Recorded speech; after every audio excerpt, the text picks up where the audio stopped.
악을 행하는 자들 때문에 불평하지 말며 불의를 행하는 자들을 시기하지 말지어다.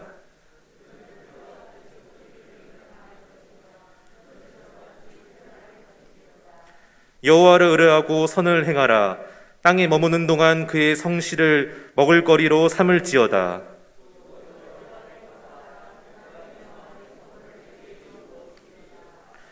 내 길을 여호와께 맡기라.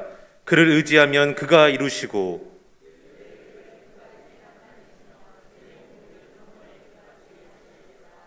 여호와 앞에 잠잠하고 참고 기다리라. 자기 길이 형통하며 악한 꾀를 이루는 자 때문에 불평하지 말지어다. 분을 그치고 노를 버리며 불평하지 말라. 오히려 악을 만들 뿐이라. 아멘. 우리는 남보다 더 빨리 성장해야 하는 그런 환경 속에 살아가고 있습니다. 그래서 빨리빨리를 외쳤습니다. 애들도 자라나면서 남보다 더 빨리 걸어야 되고 남보다 더 빨리 배워야 되고, 그래서 조기 교육도 있게 되게 되고 뭐든 남보다 빨리빨리 하길 원합니다. 밥도 빨리 먹고 더 많이 일해야 경쟁사에서 살 수 있습니다. 또 일도 더 빨리 많은 분량을 해치워야만이 경쟁에서 지지 않고 살아남을 수가 있습니다. 그러다 보니까 부실공사가 많아지게 됩니다. 건강도 상하는 일이 많아지게 됐고요. 많은 성공 추구하다 보니까 대박 열풍에 휩싸여서 사기에 빠질 때가 많습니다. 차근차근 다지면서 올라가는 사람 답답하게 보이게 되고 또 바보처럼 생각이 됩니다. 정상적인 것이 비정상적으로 여겨지는 그런 이상한 시대에 살고 있습니다. 어떤 사학가가 한 제자를 찾아갔습니다. 목표를 세우고 열심히 일을 했는데도 불구하고 자기가 원했던 목표의 절반도 이루지 못하고 잘 안 되다 보니까 이 제자를 찾아가서 말합니다. 제가 사업하는 사람인데 열심히 살고 최선을 다했는데도 불구하고 사업이 잘 풀리지 않습니다. 열심히 하는데도 내가 계획했던 것 절반도 이루지 못합니다. 사업 잘할 수 있게 지혜를 좀 알려주십시오. 이 말을 듣고 제자가 한참 있더니 책 한 권을 빼서 지금 몇 페이지를 좀 읽어보라고. 내가 사업의 길이 열려질 수 있는 길이 열렸구나. 그러면서 집에 가서 기쁜 마음으로 가서 거기를 딱 펼쳐봤더니 거기는 다른 것이 야구 선수들의 지난해 타율이 기록이 돼 있었어요. 아니, 이분이 책을 잘못 준 것 아닌가? 그래서 그 책을 들고 지혜자를 찾아가서, 선생님, 혹시 내게 책 잘못 준 것 아닙니까? 왜 그러냐? 거기 뭐가 써있더냐? 아니, 작년에 야구 선수들의 타율이 기록되어 있는데 내가 좀 사업에 성공하길 원했는데 책 잘못 준 것 아닙니까? 그랬더니 거기에 작년에 최고 잘한 선수의 타율이 어떻게 기록됐습니까? 가만히 보니까 3할 2푼 7리였어요. 3할 2푼 7리라고 하는 것은 3번 공을 쳤는데 하나만 쳐서 나가고 2번 죽었다는 거예요. 다시 말하면 작년에 제일 야구 선수 잘한 사람도 3번 딱 공이 들어오면 2번 죽고 1번 나갔다는 것입니다. 그래서 그분이 이야기합니다. 지난해 최고 선수라는 선수도 3번 가운데 2번 죽고 1번만 살아남았습니다.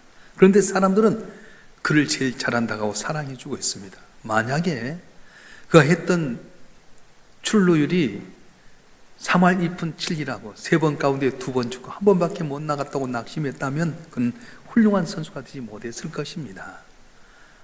3할 1푼 7리도 잘한 것입니다. 그러더라는 거예요. 모든 걸 다 잘 쓴 사람은 없습니다. 오히려 홈런을 많이 친 선수일수록 삼진 아웃 당할 때가 참 많습니다. 오히려 내가 못한 것, 부족한 것 같은데 오히려 그것이 남들 보기에는 잘할 수 있다는 거예요. 혹시 여러분도 볼 때 내가 빨리빨리 성공하고 돈도 많이 벌고 내 자녀의 길도 열려지고 응답도 잘 받아야 할 텐데 안 됩니까?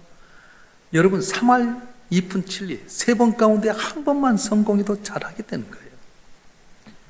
우리는 나보다 더 빨리 더 많이 하기를 원하다 보니까 부작용이 일어납니다. 조급하다 보니까 사고가 일어납니다. 강주에 사는 한 부부가 부산을 다녀오면서 남해 고속도로를 이렇게 지나오는데 휴게소에 들렸어요. 근데 휴게소에서 차를 한잔 마시다 보니까 좀 더 쉬면 차가 밀릴 것 같아서 우리 빨리 가자고. 그리고 차를 대충 마시고 차를 몰고 가는데 한 30km 정도 한데 뭔가 허전했어요. 보니까 초등학교 3학년 딸이 안 타 있는 거예요. 유턴할 수가 없잖아요. 쭉 다른 데나 인터체인지에 나가서 달아가지고 휴게소에 와서 보니까 딸이 차에 치여 죽었어. 자기들은 빨리 가자고 나왔는데 휴게소 화장실 갔다 나와보니까 엄마 아빠가 모인 거 있잖아요. 얘가 당한 겁니다. 엄마 아빠 어디 갔냐고 차를 찾고 탔다가 고속도로까지 나왔다 그냥 차에 치여 죽고 말았어요. 얼마나 황당합니까? 이 사건은 우리가 조급하면 얼마나 정말로 잘못된 가치를 보여주고 있습니다. 인터넷도 빨라야지 느리면 답답하기 짝이 없습니다. 비행기, 자동차, 또한 기차까지도 모든 게 더 빠른 것이 개발되고 빠른 것이 인기가 있습니다. 그런데 속도 지상주의는 무서운 함정을 가리고 있습니다. 어떤 사람이 너무 조급해서 실수를 많이 저질렀어요. 그래서 아이고 이러다가 안 되겠다. 내가 조급하면 손해를 많이 보겠구나. 내가 하나님께 조급하지 말게끔 기도해야 되겠다. 하나님께 기도합니다. 하나님, 내가 너무 조급한 마음이 있습니다. 조급하지 않고 인내하는 마음을 주세요. 당장 주세요. 그러더라. 우리는 언제나 내가 원하는 속도, 내가 원하는 방법, 내가 원하는 시간에 얻기를 원해요. 근데 하나님 뭐라고 말씀합니까? 잠잠하라, 기다리라고 말씀합니다. 우리가 조급하지 말아야 될 이유가 있는데 첫째는 불평하게 되기 때문에 그렇습니다. 조급한 사람은 언제나 불평합니다. 이스라엘 백성들이 조급했던 것 같습니다. 출애굽에서 광야 생활 가운데 빨리 약속의 땅 가나안 땅을 들어가고 싶은데 가다 보면 자꾸 장애물이 생겼어요. 물이 떨어집니다. 음식이 없습니다. 블레셋이 가로막습니다. 아말렉이 가로막습니다. 그러다 보니까 그는 어떻게 합니까? 하나님께서 우리의 길을 적바로 인도하시고 빙도로 돌린다고 해서 과연 우리가 그 땅에 들어갈 수 있을 것인가? 불평하고 불안하고 참지 못해서 원망하고 말았어요. 근데 다윗을 보게 되면 다윗은 언제나 찬양했습니다. 시편 37편 7절과 8절의 말씀 한번 읽어볼까요? 시편 37편 7절과 8절 시작. 여호와 앞에 잠잠하고 참고 기다리라. 자기 일이 형통하며 악한 길을 이룬 자 때문에 불평하지 말지어다. 분을 그치고 노를 버리며 불평하지 말라. 오히려 악을 만들 뿐이라. 아멘. 여호와 앞에 잠잠하고 참고 기다리라. 자기 일이 형통하며 계속해서 잘 되는 사람 때문에 불평하지 말아라. 분노를 그치고 언제나 불평하지 말아라. 불평하면 악을 만들 뿐이라고 말씀했습니다. 하나님께 사무엘 선지자를 통해서 다윗에게 기름 부어 주었습니다. 왕이 될 수 있는 길이 있었는데 오히려 더 고난을 당하게 됩니다. 골리앗과의 전쟁 가운데서 승리했는데 오히려 살이 죽이냐는 천천히요 다시 죽이냐는 만만이라고 하는 소리 때문에 사울왕에 의해서 쫓겨나가게 되고 고민하게 됩니다. 배신자도 나타났습니다. 자기가 왕위에 올라갈 기미가 전혀 보이지 않습니다. 그런데 다윗은 조급하지 않습니다. 사울왕을 죽일 수 있다고 쉽게 죽이지 않습니다. 참고 기다립니다. 주변에 형통하는 것처럼 보이는 악인들의 성공을 시기하거나 불평하지 아니하고 기도하면서 잠잠히 참고 기다렸더니 마침내 하나님께 때가 되어서 약속하신 것을 신실하게 이루셨습니다.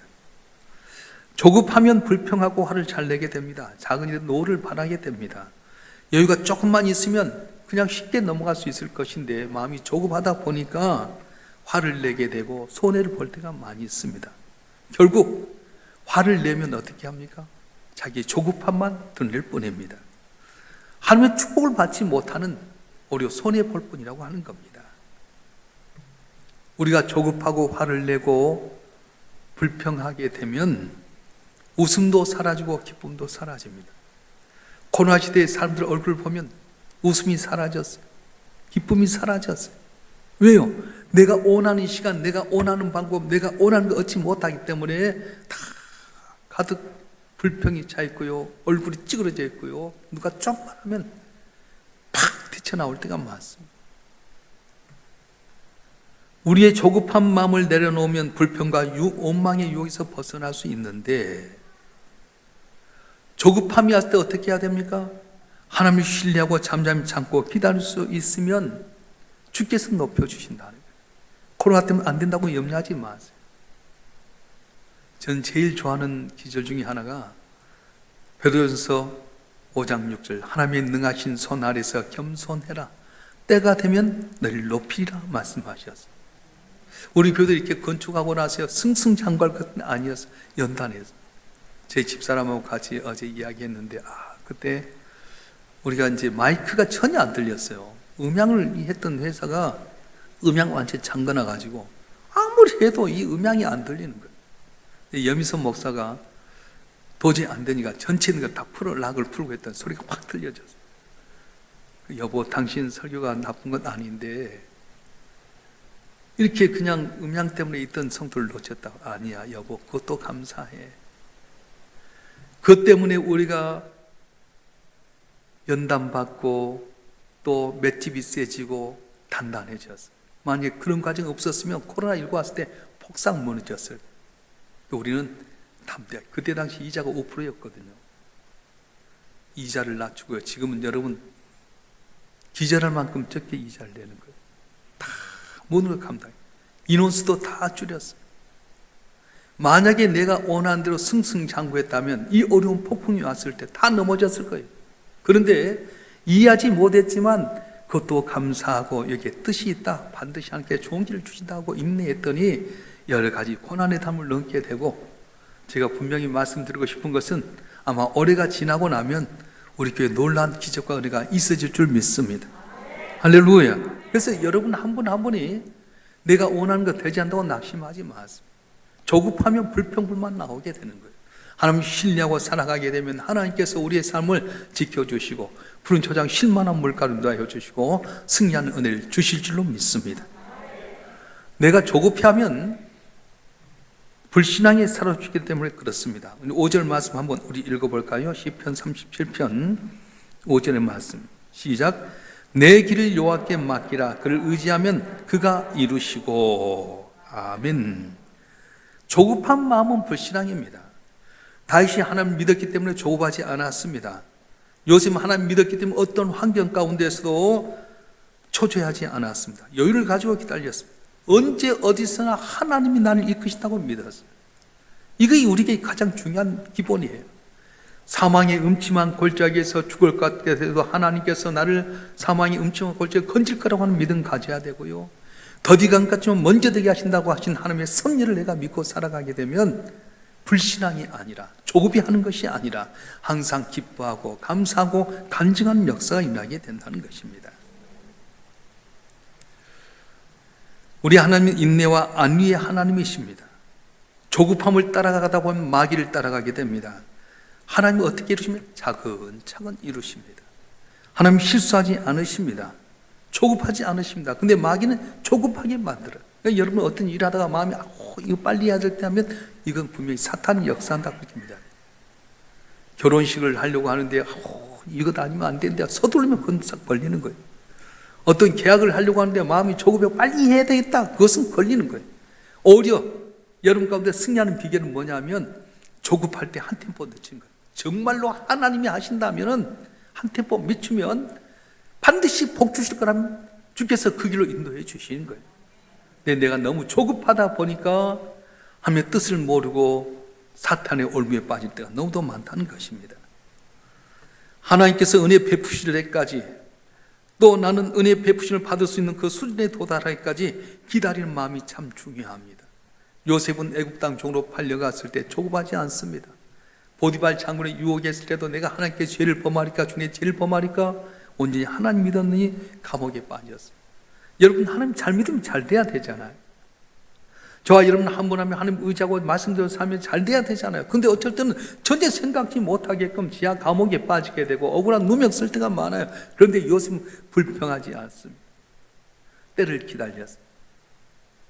만약에 요셉이 감옥에 가서 술 맡은 간원장 꿈을 해석했는데 곧바로 왔으면 자리야 몇 푼 받고 끝났을 거예요. 왜냐? 그 당시 요셉의 시대 애굽 땅에서 30세가 돼야 관직에 오를 수 있었어요. 2년 동안 머무른 가운데 잠잠히 요셉은 애굽의 궁중의 문화를, 언어를, 왕의 여러 가지 예절을 배우다가 30세가 됐을 때 하나님께서 바로의 꿈을 꾸게 만드시고 술 맡은 간원장이 요셉을 기억해서 말하게 되게 되고 그래서 그가 국무총리 되는 과정을 걷게 되었던 것입니다. 사랑하는 성도 여러분, 내가 조급해하다 보면 불평불만 나게 되고 불신앙의 삶을 살게 되는데 바른 저와 여러분 한 분 한 분 급하게 서두르기보다는 이 조급함을 극복해서 승리하는 우리 모두가 되길 주님 축원합니다. 자, 그러면 조급함을 극복하는 방법이 무엇입니까? 첫째는 성실로 식물을 삼으라 그렇게 말씀하셨어요. 우리 3절 말씀 읽어볼까요? 3절 말씀 시작. 여호와를 의리하고 선을 행하라. 땅에 머무는 동안 그의 성실 먹을 거리로 삼을지어다. 아멘. 다윗은 왜 하나님께서 크게 쓰임받게 했냐면은 성실했기 때문에 그렇습니다. 사무엘이 왕을 선택할 때 너희 자녀를 데리고 오라. 그래서 데리고 왔는데 첫째부터 7째까지 데리고 왔어요. 다른 사람 없냐? 말째가 있는데 말째는 지금 현장에서 양을 치고 있습니다. 다윗은 다들 사무엘 선지자가 와서 그를 만나려고 다 왕이 되고자 하는 마음이 갔는데 다윗은 내게 맡긴 양을 돌보기에 성실히 그 자리에 있었습니다. 사무엘상 17장을 보게 되면 다윗이 골리앗을 물리치는 장면이 나오게 됩니다. 아버지가 형들을 위로하기 위해서 전쟁터에 다윗을 보내가지고 형들을 위로하게끔 만들었어요. 근데 왜 다윗을 보냈을까? 제일 말째였던 다윗을 보낸 이유가 뭐였을까? 아버지 보기에 제일 성실한 사람이 다윗이었기 때문에 다윗을 이렇게 보냈던 것입니다. 다윗의 성실성이 심부름을 가능하게 만들었습니다. 그 심부름 골리앗을 물리쳐서 승리를 가져오는 계기가 되었습니다. 그래서 성실함이 항상 기회문을 열게 되고 성실함이 승리하게 되는 거예요. 시편 78편 70절과 72절에 보게 되면 다윗을 부른 이유가 나옵니다. 하나님께 다윗을 부른 이유가 나오게 되는데 한번 읽어보겠습니다. 시편 78편 10절부터 72절 시작. 또 그의 종 다윗을 택하시되 양의 우리에서 취하시며 전양을 지키는 중에서 그들을 이끌어내사 그의 백성인 야곱 그의 소인 이스라엘 기르게 하셨더니 이에 그가 그들 자기 마음의 완전함으로 기르고 그의 손에 능숙함으로 그들을 지도하였도다. 아멘. 자기의 전양의 마음을 가졌습니다. 그들의 백성의 마음을 가졌습니다. 성실하게 양을 쳤습니다. 백성을 지도했습니다. 하나님이 이걸 기뻐하셨다는 거예요. 요셉도 성실한 사람이었습니다. 형들이 양을 이끌고 밖에 나갔는데 아버지 야곱이 요셉에게 물어봅니다. 네가 형들 좀 찾아가서 안부를 전해다오. 들어보니까 세겜이라는 곳에 있다는 소식을 듭니다. 이 세겜이 어떤 곳입니까? 야곱이 파단 아람에 돌아와서 야복강 건너고 세겜이라는 곳에 머물렀는데 하몰과 세겜에 의해서 디나가 강간당하게 되고 그러면서 거기서 이 하몰의 가정은 세겜의 족을 딱 쓸어버려서 그들이 복수 역할을 갈고 있는데 형들이 세겜이라고 하는 곳에 갔다는 거예요. 형들은 그곳에서 기분이 나빴습니다. 그래서 도단을 옮겨갔는데 세겜이 있다는 말을 듣고 요셉이 세겜까지 갔는데 형이 없어졌어요. 우리 같으면 아버지 없었다고 돌아와야 되잖아요. 그런데 이 요셉은 형들이 어디 갔을까 물어보니까 도단에 갔다는 말을 듣고 도단까지 쫓아가는 거예요. 그래서 도단에 있는 형들을 만나보니까 형들이 뭐라고 하는 겁니까? 아이고 저기 고자질 잘한 요셉이 오는구나. 그래서 저놈을 죽이자 해가지고 요셉을 애굽에 팔아버렸어요. 성실함이 없었다면 요셉에 팔리지 않았을 텐데 세겜까지 찾아가고 세겜에서 떠나보는 형을 물어물어 도단까지 쫓아가는 성실함 때문에 애굽 땅에 팔려갔지만 하나님은 이런 과정을 통해서 요셉을 국무총리 되게 하셨고 그 민족을 구하게 만드셨다는 것입니다. 사랑하는 성도 여러분, 성실함이 중요합니다. 처음 가졌던 마음 갖고 끝까지 간직해야 돼요. 성실은 처음과 끝이 똑같잖아요. 처음 가졌던 마음 변해버리면 변질되면 있던 거 다 어려버리죠. 오늘 아침도 설교했지만 솔로몬은 처음에 단수의 사람이었어요. 근데 그는 나중에 변질되게 됩니다. 성실로 힘을 삼지 않습니다. 근데 다윗은 어떻습니까? 끝까지 하나님의 은혜를 감사하고 내게 베푼 은혜를 내가 무엇으로 보답하고 살았더니 하나님께 다윗을 전무후무한 귀한 왕으로 만들어 주셨어요. 여러분 처음 만났던 그 주님 앞에 처음 가졌던 마음으로 끝까지 성실하게 감당해서 주 앞에 은총과 기중에 임받고 승리하는 우리 모두가 되시길 주님으로 축원합니다. 축원합니다. 또 한 가지는 내가 조급함을 극복할 수 있는 방법을 뭐냐면 하나님을 기뻐하고 그에게 맡겨야 된다는 거예요. 우리 4절 5절 말씀 한번 읽어볼까요? 시편 37편 4절과 5절의 말씀 시작. 또 여호와를 기뻐하라. 그가 내 마음의 소원을 내게 이루어 주시리로다. 내 길을 여호와께 맡기라. 그를 의지하면 그가 이루시고. 아멘. 미국에 가면 샌프란시스코라고 하는 데가 있습니다. 샌프란시스코 가면 금문교라고 하는 아주 긴 다리가 있는데, 이 금문교를 만들 때 너무 높이가 높다 보니까 이 인부들이 일하다가 이렇게 밑을 바라보면 현기증 나서 이렇게 사고가 났습니다. 공사 도중에 5명이나 바다 아래 추락하는 사고를 발생하게 됩니다. 그래서 샌프란시스코 당국에서는 어떻게 하면 사고가 나지 않을까 여러 가지 방법을 생각하는 가운데 그 중에 하나가 공사가 진행 동안에 철사로 이렇게 망을 만들어서 밑에 받쳐 두었어요. 똑같이 높은 곳에서 일을 하게 되는데 철망이 가로막고 딱 받쳐 두니까 그래 떨어져도 죽지는 않겠다, 안전하다는 마음이 있다 보니까 그 뒤로 사고 없이 공사를 잘 진행하게 됐다는 것입니다. 이 안전의 그물이 바로 믿음입니다. 하나님이 내 삶을 지배하시고 나를 인도하시고 나와 동행하신다는 이 믿음이 내게 안전 그물이라고 하는 거예요. 코로나19 때문에 힘들하고 염려하지만 여러분, 전능하신 하나님이 나를 위해서 아들을 십자가까지 내어주시고 나를 사랑하시고 때를 따라 돈 은혜로 나를 지키시고 천국까지 이끌어간다는 그 믿음이 있을 때에 내 삶 속에는 기쁨이 있고 두려워하지 않게 되고 은혜가 넘치는 귀한 역사가 있게 된다고 말씀하셨어요. 그래서 시편 37편 5절과 6절을 이렇게 말합니다. 다 같이 한번 읽어보겠습니다. 시편 37편 5절 6절 시작. 내 길을 여호와께 맡기라. 그를 의지하면 그가 이루시고 내 의를 빛같이 나타내시며 내 공의를 정오의 빛같이 하시리로다. 아멘. 하나님 의지하십시오. 하나님께 맡기십시오. 그래야만 하나님께 여러분 삶을 이루어 주실 것입니다. 자녀도 하나님께 맡기세요. 사무엘처럼 하나님 앞에 훌륭한 인물이 되어지게 될 것입니다.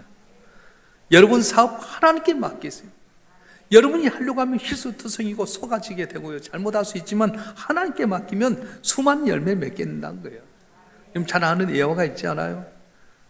나폴레옹과 영국의 넬슨 제독이 전쟁을 하게 됩니다.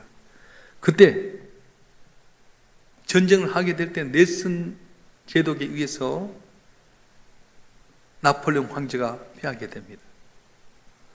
어떻게 해서 패하게 됐냐? 그때 이제 전쟁을 하게 될 때 나폴레옹 부대의 부하 하나가 말합니다. 전쟁은 하나님께 있다고 하는데 폐하, 하나님께 기도하십시다. 그때 나폴레옹이 뭐라고 말하는지 아세요? 전쟁은 내가 하는 거야. 너희 내 명령만 따르면 해. 그리고 전쟁에 나갔다 참패를 당했다는 거예요. 나폴레옹이 월터루 전쟁의 해전에서 참패를 당한 것은 나폴레옹 군대가 약했기 때문이 아닙니다. 무기가 부족하거나 전술이 떨어지거나 경험이 짧아서도 아닙니다. 모든 것 다 좋았답니다. 그런데 전투가 시작하자마자 하늘에 폭우 같은 비가 쏟아져서 대포도 움직이지 못하고 그냥 이 흙에 묻혀가지고 손 한번 써보지 못하고 패배했다는 거예요. 전쟁은 내가 하는 거다 했던 이 나폴레옹은 모든 조건이 좋았음에도 불구하고 패배하고 말았습니다. 우리는 유한한 전쟁을 잊지 말아야 합니다. 연약한 전쟁 때문에 힘과 순간보다 실수하고 잘못했다는 것을 깨달아야 됩니다. 여러분, 내 부족함과 연약함 주께 맡기면 내 부족함이 주 앞에 강함이 되게 되고 내 연약함이 하나님 앞에 존귀 있지만은 디딤돌이 될 수 있습니다. 내가 한다고 고치면 그때부터 망하는 거예요.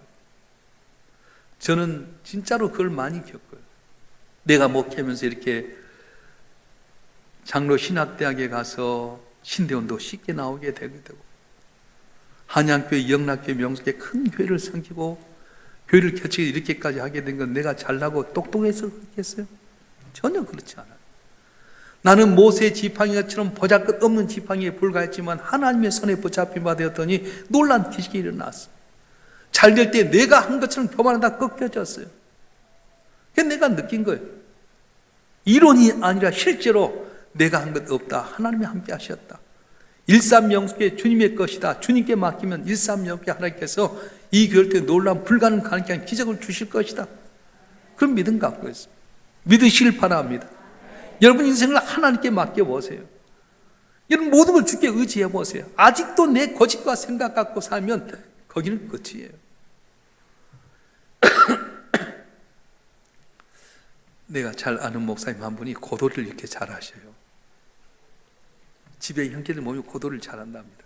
근데 그분이 하신 말씀 무슨 말하면 운칠기삼 그러더라고요. 그래서 운칠기삼이 뭐냐고 그랬더니 고도리 할 때 운이 70%고 기술이 30%래.